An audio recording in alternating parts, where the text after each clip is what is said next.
Hello Feb family, welcome back to our channel fab five. ఎలా ఉన్నారు అందరూ? మేమైతే చాలా బాగున్నాం. మీరందరూ బాగుంటారని కోరుకుంటున్నాం. ఈరోజు మన రెసిపీ వచ్చేసి మెత్తని పకోడీ అనమాట. పకోడీ షాప్కి వెళ్ళి 10 రూపాయలు పకోడీ అడిగితే 10 ముక్కలు కూడా ఇవ్వట్లేదు. అలాంటిది 10 రూపాయలు శనగపిండి తీసుకొని బాగా ఇంట్లో మనమే చేసుకున్నామంటే ఇంట్లో ఉన్న అందరికీ సరిపోయేలా హ్యాపీగా తినొచ్చు. సో ప్రాసెస్లోకి వెళ్ళిపోతాం. Let's start the process. ఒక బిగ్ సైజ్ ఆనియన్ ఒకటి తీసుకుందాం, కొంచెం కరివేపాకు, కొంచెం కొత్తిమీర, 1 టేబుల్ స్పూన్ కారం, రుచికి సరిపడా ఉప్పు, చిటికెడు పసుపు వేసుకొని బాగా మిక్స్ చేయండి. తర్వాత శనగపిండి 1 కప్పు తీసుకొని 3/4 కప్పు వాటర్ వేయండి.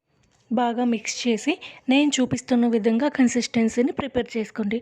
ఒకవేళ మనకి పిండి పలచబడిపోతే శనగపిండి యాడ్ చేసుకోండి. అదే కన్సిస్టెన్సీ థిక్గా ఉందనుకో మనకి మెత్తని పకోడీ రాదు కాబట్టి కొంచెం వాటర్ యాడ్ చేసుకోండి, సరిపోతుంది. తర్వాత స్టవ్ ఆన్ చేసి కళాయి పెట్టి డీప్ ఫ్రైకి సరిపోయినంత ఆయిల్ వేసి మీడియం ఫ్లేమ్లో పెట్టేసి స్టవ్ని చిన్నగా ముందు ఒక చిన్న సైజు ఉండలా ప్రిపేర్ చేసుకొని వేయండి. దాన్ని బట్టి మనకి తెలుస్తుంది ఆయిల్ హీట్ అయిందా లేదా అనేది. ఇప్పుడు ప్రిపేర్ చేసుకున్న ఈ పకోడీ మిక్చర్ని అయితే 5 ఫింగర్స్ ఇలా కదిలిస్తూ వేస్తే మనకి ఈ మెత్తని పకోడీలకు గుండగా వస్తుందన్నమాట. ఫ్లేమ్ మాత్రం సిమ్లో పెట్టకండి, ఎందుకంటే ఆయిల్ బాగా పీల్చేస్తుంది అనమాట.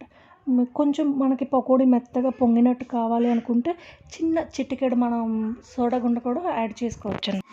ఇప్పుడు గోల్డ్ కలర్లోకి వచ్చే వరకు బాగా యాగనిచ్చి సర్వింగ్ ప్లేట్లోకి తీసేసుకోండి. అంతే, వేడి పకోడీ ఈవినింగ్ స్నాక్ రెడీ అయిపోయినట్టే. ఇంతకుముందు నా వీడియోలో చెప్పినట్టు నా వంటలన్నీ మా సరివారి మీద ప్రయత్నించాకే మీకు చెప్తున్నాను అన్నాను కదా. సో ఈ పకోడీని కూడా మా ఇంట్లో వారి మీద ప్రయత్నించాకే మీకు చెప్తున్నాను. ఇంట్లో వాళ్ళంతా తిని ఎక్సలెంట్గా ఉందని అయితే కాంప్లిమెంట్ ఇచ్చారు.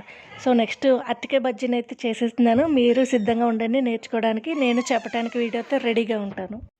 ఈ ఒక్క పకోడీయే కాదు, ఇకపై వచ్చే ఏ వంట ఏదైనా మీకు డెడ్ ఈజీ ప్రాసెస్లో నేర్పడమే మన ఒక్క ఛానల్ ధ్యేయం. ఇంతకుముందు చెప్పినట్టే సేమ్ స్లోగన్ అనమాట. స్లోగన్ అయితే ఏం మారదు. ఇదైతే చాలా ఈజీ, మీరందరూ చాలా ఈజీగా డెడ్ ఈజీ ప్రాసెస్లో చేస్తారో చూసుకోండి.